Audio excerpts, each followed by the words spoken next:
Hello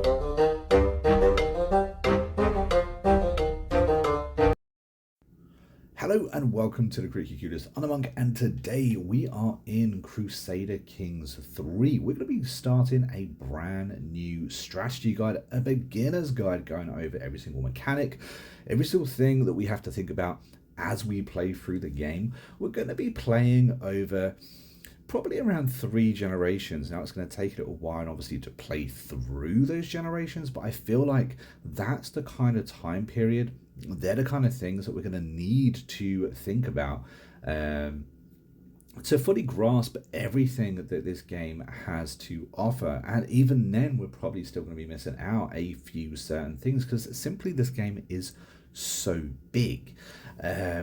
So yeah, so join me with this, guys. If you have any questions, let me know, and along the way, along the episodes, I will try and answer them. Failing that, we do actually have a Discord where you can just directly message me. So if you have anything you want to know about, we do have, I am available to help you. Like I said, this is a massive game. I've done these kind of strategy guides before, but a lot's changed, a lot's been added, especially on console. This is what we're going to be reviewing this on. I'm actually playing on the Xbox Series X, and we're going to be doing that kind of a thing. Now, I want to play as someone perhaps that I haven't played as before, as we have England very famously already on the channel. I actually think that's probably the maybe not the easiest, but I do think it's a very interesting play mechanic when you play in the United Kingdoms. We are going to play, I feel like I want to be a Viking of some kind, so we're going to play up north. Let's try Tribal Norse. Yeah, that looks like it's pretty cool. He already has an heir, which is something that I don't really want to go down just yet. Let's see if I can find someone without an heir. Only 18 years old. We have a chance to put our own mark on the line. Let's try that and see how we go up here. So we are starting in 867. We're starting, one of the earliest playthroughs you can. And a few things to consider. So let's go with play this character. Okie dokie, so we have I do already have a daughter. That's interesting because it didn't look like I did. She's only 1 year old though, which is pretty cool. Now, when it comes to children, that's something we're going to have to discuss in length later down the line. But in general, within this game, your lineage passes to a son. So that's something you're going to want to look at. You don't want to have too many kids, especially sons, too early in your campaign. If you do that, that can cause some serious issues. So before we do anything, we're already married, which is a bit of a shame because typically you use marriages to form alliances.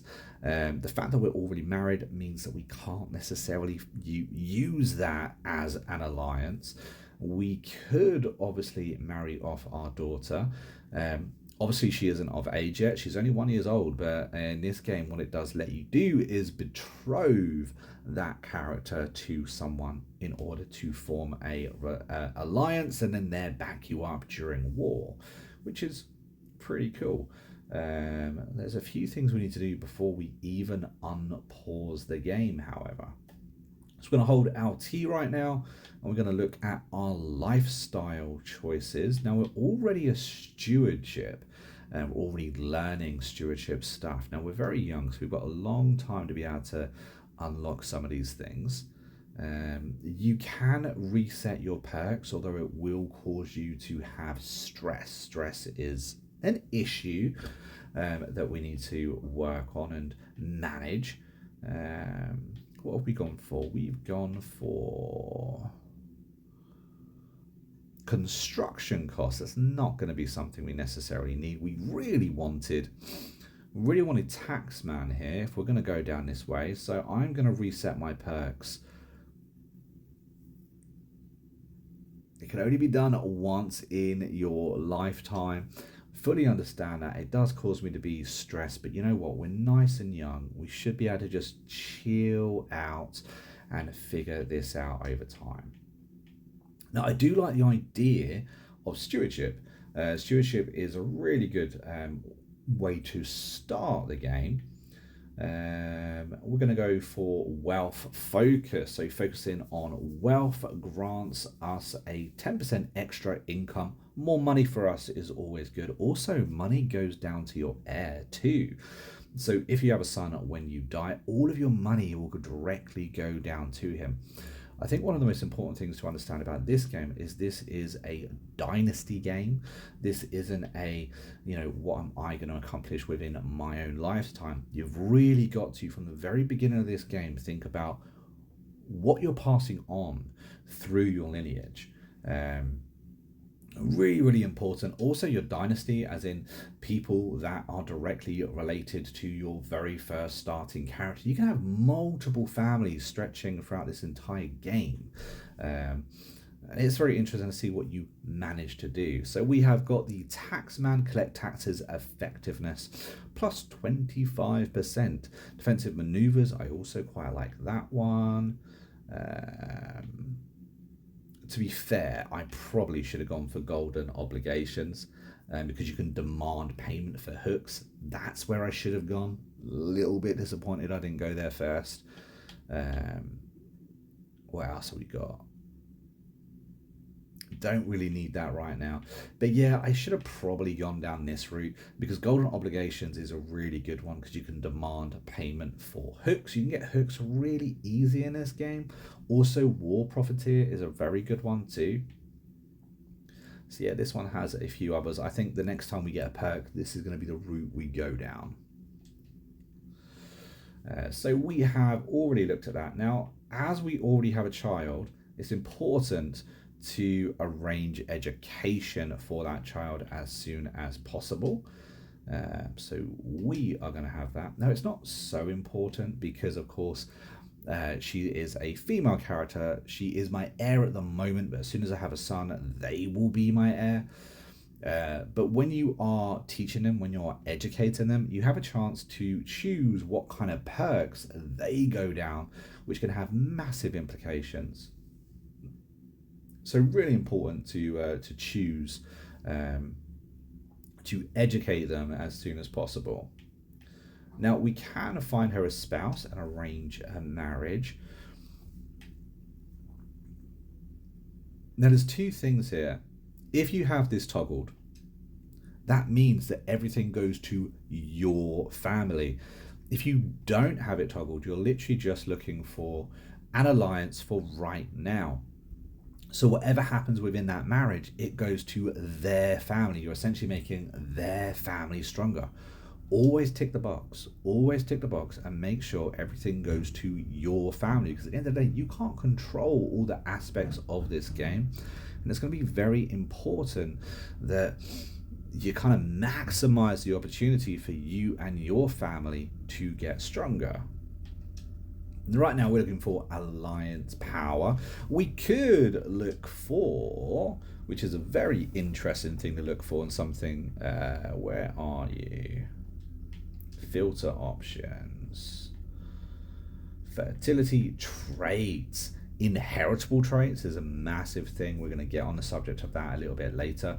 I wouldn't necessarily worry about it too much at the beginning of the game unless you're starting on a very strong footing. If you're starting in England, if you're already a king, if you're already an emperor, something like that, starting on inheritable traits and getting, for instance, Herculean or beautiful, genius, those kind of traits, that's so important for you and for your family.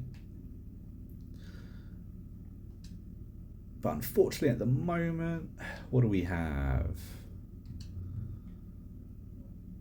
Don't really get us anything whatsoever right now, mainly because we're too lowly born and we want all this going into our family anyway. So what we're going to do is alliance power. This guy is only, he's 0 years old. He's just been born. There's a very good, strong chance we'll be locked into this betrothment.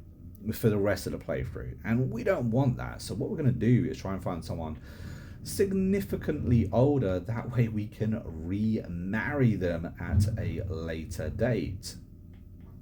Because, of course, this is a betrothment. This isn't happening right now. Now, this guy is a similar power.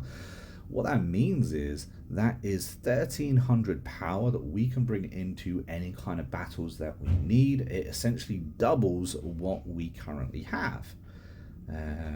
So we're going to go for send that betrothal. So that's pretty cool.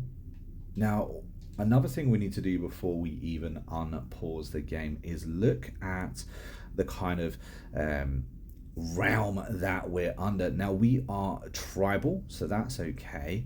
Military wise, what do we have going on for us?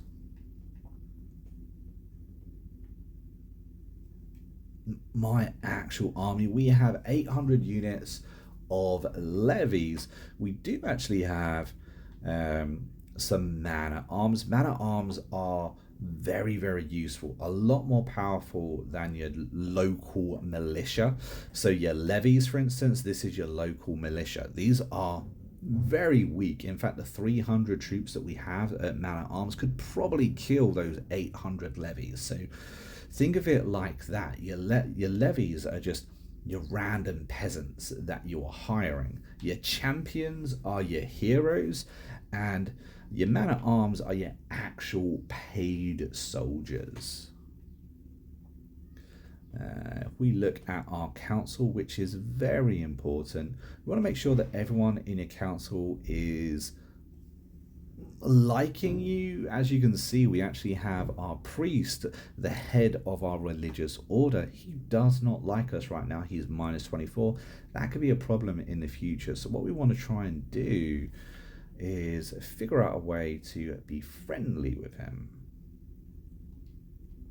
Now, we could try and replace him, and that could lead to issues as well. I wouldn't not recommend replacing him, but you got to pick your schemes wisely. Now, we're going to try and sway him to be friends. It's going to work. 83% chance of working by 25. That works fine. It does take 11 months in order to succeed in that scheme, but it's something that I like. So we're going to go ahead and make sure that the priest within our area actually likes us.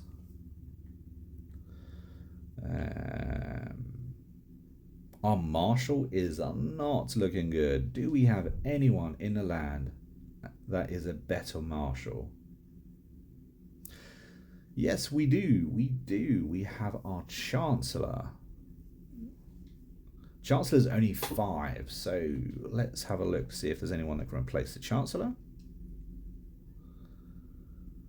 And our Marshal, look at that. Our Marshal should be our Chancellor should be our Marshal. Something to consider when it comes to your council is that if you have strong allies, they're going to want to have a seat at your council, and if they're not, they're going to be pretty annoyed about that. So it's something to keep in mind. What do we have here? So we do have someone at court that could actually be a better spy master. However, the spy master does not like us. Now, like we said before, you really want the people within your court to like you, especially your spy master, because they're going to be the one backstabbing. They're going to be the one that's protecting you against that backstabbing. We have a slightly better one as our steward. Let's have a look at our steward and see where we are here. We do not have a decent steward, which is problematic.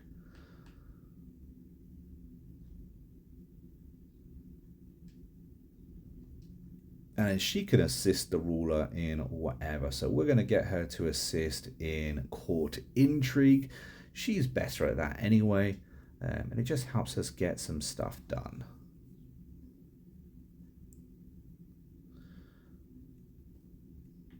Invite champions is always a good thing.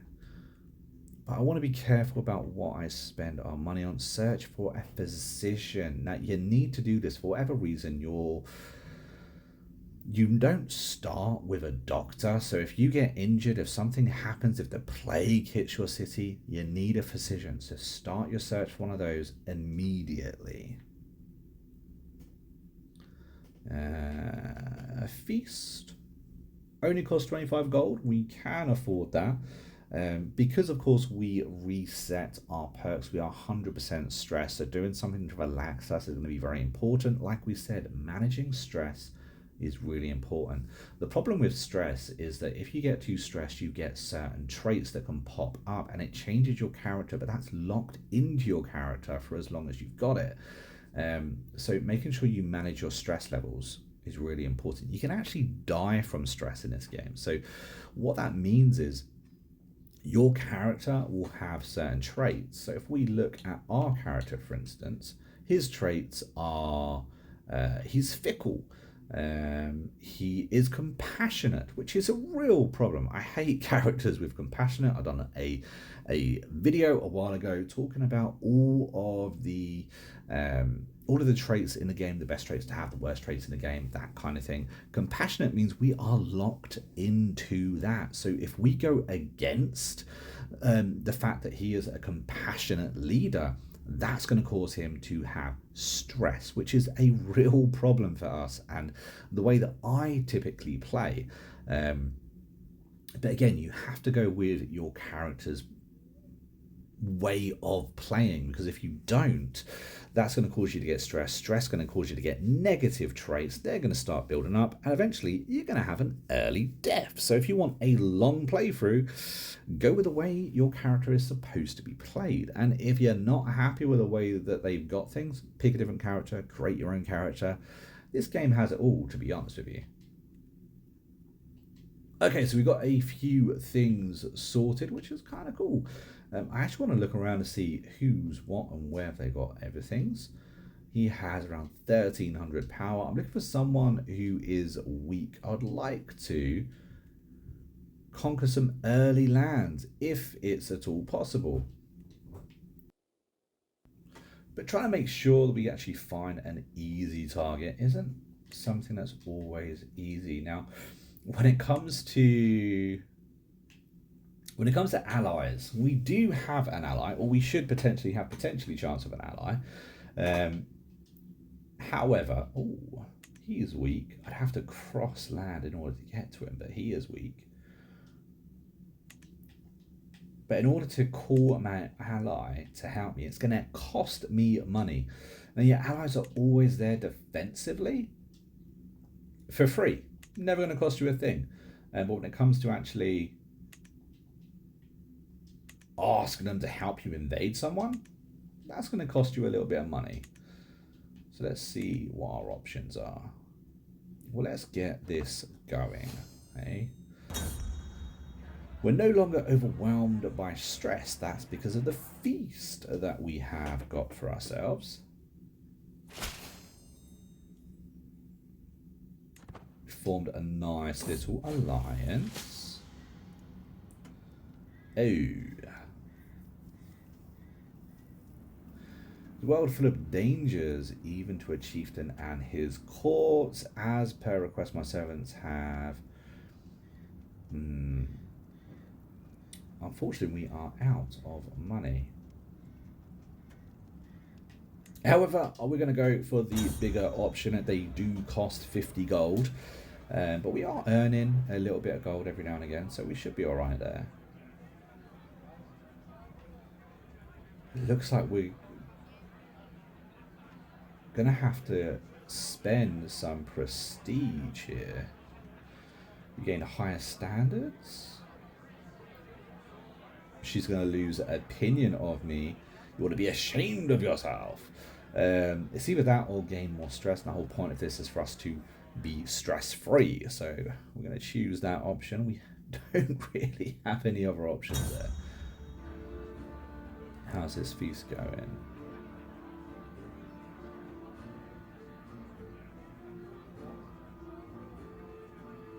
Oh God. we going to gain? This feast did not go to plan. Not at all. I believe we did lose a little bit of stress there.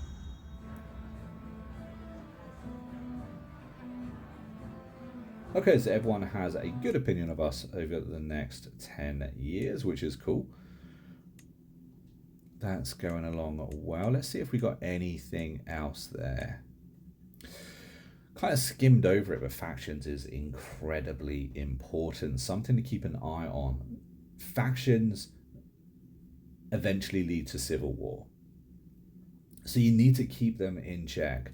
At the moment, we have no factions. We have no one scheming against us. There's no plot afoot, at least that we know of, which is really, really handy for us. However, when one pops up, try not to ignore it for too long, because they are really, really important. Sometimes you can split them up, change them, or slow them down with simple things. Don't want to go on a pilgrimage, so let's have a look at what our feast is over. Can't go to war because we're in debt. We're going to have to sit and wait until that pops up. Let's speed that up. Now, what I just done there is I pressed the select button or the back button. That chooses to pause or unpause the game. I held it and then pressed RB to change the time, the speed of my game.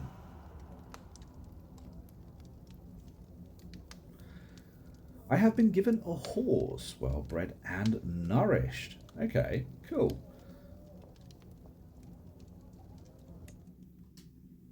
Thanks for that. Appreciate it.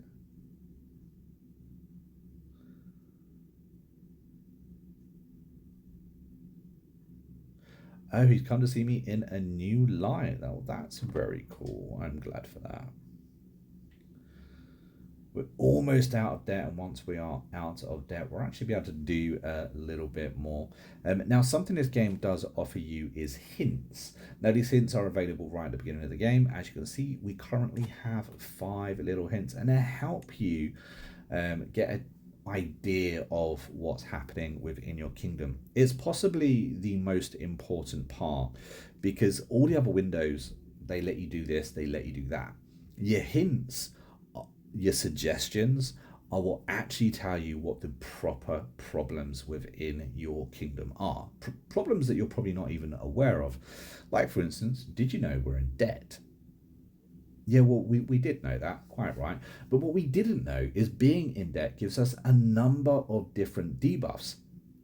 Like, for instance, our vassal's opinion of us, -5%. I didn't know we get that. Our levy size is -10%. Again, this isn't something I was aware of. Levy reinforcement rate, our development, our popular opinion, and of course, our advantage. We have no money, and that's a problem. Now, it's really not a problem. We're gaining gold. We're only a tiny bit in debt. That's going to change quite rapidly. So that's not necessarily something we need to worry about. But when it comes to being in debt and what happens to us because of these things, we didn't know that without the hints. So keep an eye on your hints. Really, really important.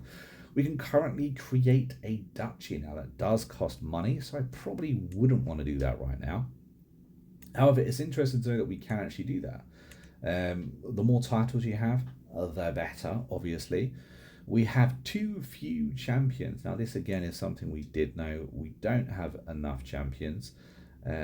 We can allow our court to be champions. Your court physician has only got 3 prowess. We can allow all of these to be champions. When it comes to your champions, something I would say is if you have an heir or if you have council members that are particularly good, forbid them to be your champion, because there's a very good chance your champion is going to die in combat. After all, they are the heroes of your campaign. So when it comes to, you know, them leading your army, them being involved in battles, although every prowess is, so for instance, we've got 9 prowess, that equals around 900 levy. Very good, right? So your heroes, your champions, your knights, whatever the hell it is you've got in wherever you are you're playing in the world, they make up a huge number of your power.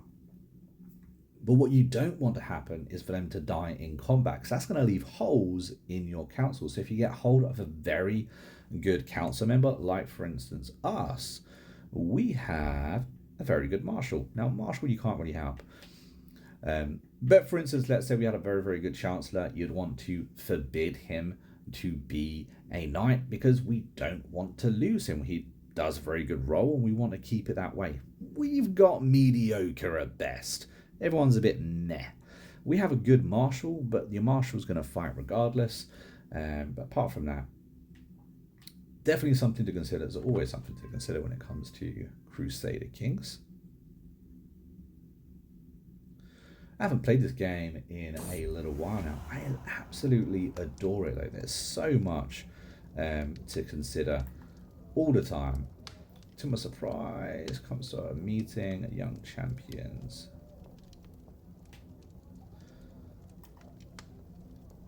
Thank you so much for visiting me. We're almost out of debt now. Looking forward to this. We're going to wage war as soon as we're out of debt. Bit mean, actually, isn't it? However, we do want to grow our land. Oh, a proposal.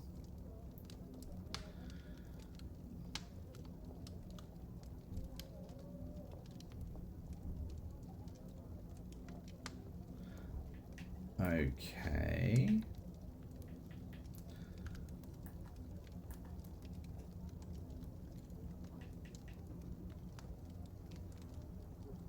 We're going to lay with her. There's a chance that she'll become our lover.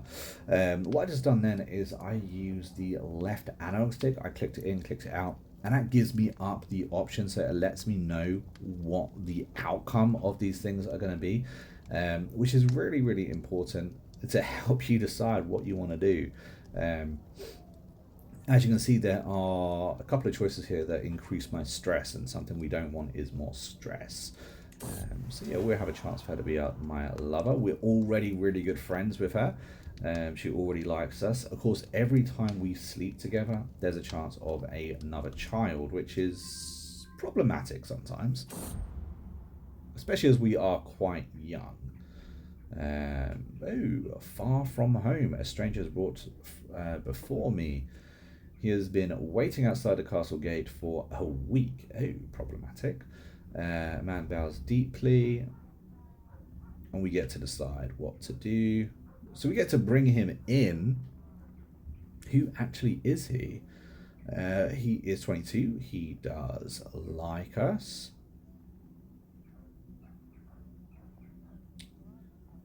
Okay, he's also compassionate as well.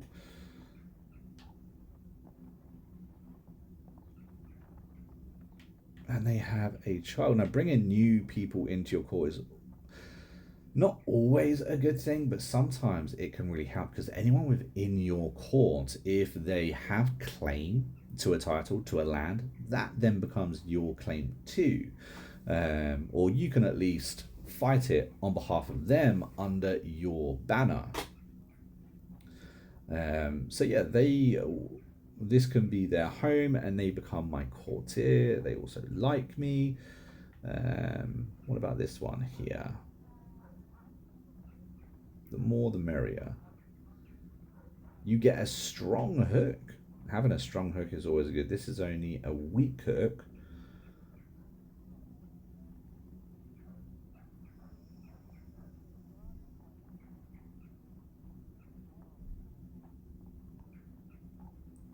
Oh, the church stops endorsing me.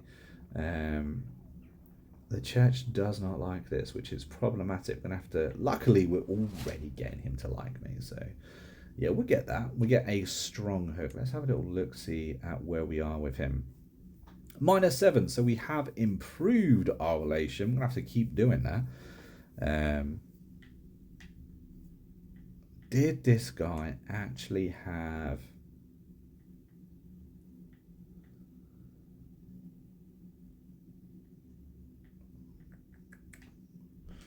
see where we are. My courtier is 14. Replace, always looking to get someone a little bit better in certain places.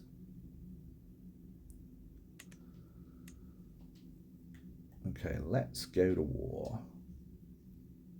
Now, I believe there's only 700 power. There's a good chance we might actually be able to win this one.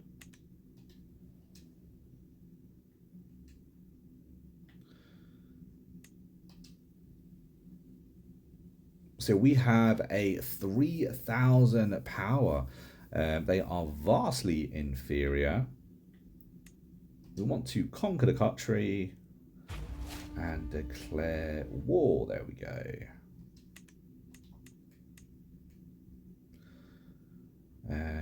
Raise all armies. That's going to take a little bit of time. Now, of course, that's 3,000 power with our allies. Without our allies, this is where we are.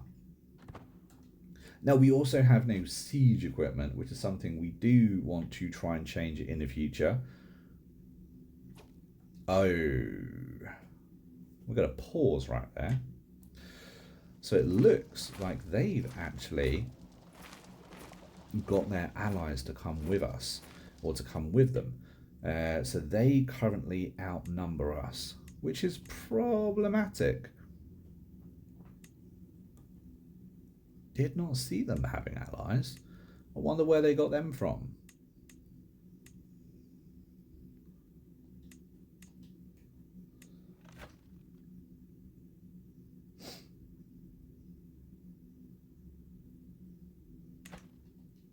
No, never mind then. Maybe I'm reading the map wrong.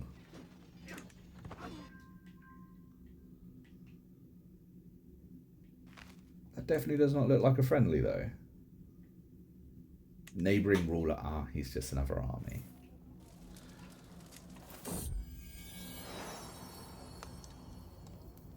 Hey, she gains a trait charming. That would be my daughter.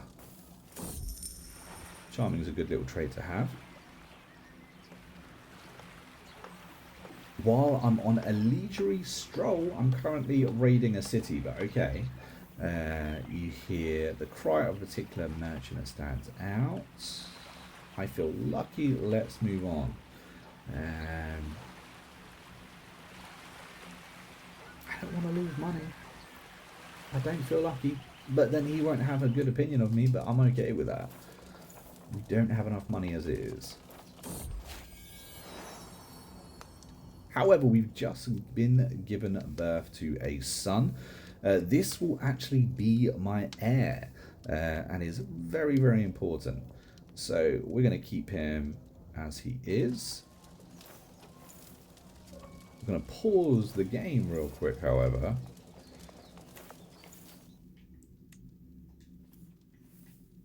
And as you can see, he is now my player heir. Despite being the younger of my children, he is male. Therefore, that's the way it goes here. We're going to immediately go to educate. Now, something that is not really shown too much is that you can actually, much like you can pick your own personality in the direction in which you want to go, you can do that for your children as well. And you do it as I do it. As you can see, I'm holding the left trigger. That's what I would have done on my own character, and it's what I can do on my children as well. And I can choose education. You can choose how you want them to focus. For instance, for her, I think focusing on intrigue could be pretty cool. Now, as they get older, you do actually get actual ability to choose, you know, what focus they're on. And you get a little bit more ability to do so. At the moment, she's only 3 years old, so you're limited in your options there. But that's another thing to consider. It's not something that you can very easily be aware of. As you can see, we won that war. We started it 9 months ago. We gained some fame Your allies gained a little bit there too. And that is now part of our province. As you can see, it shares the same color as us. Let's disband. And there we go. We now have an extra piece, which is quite cool. We've also unlocked in brand new perks. Let's go check that out.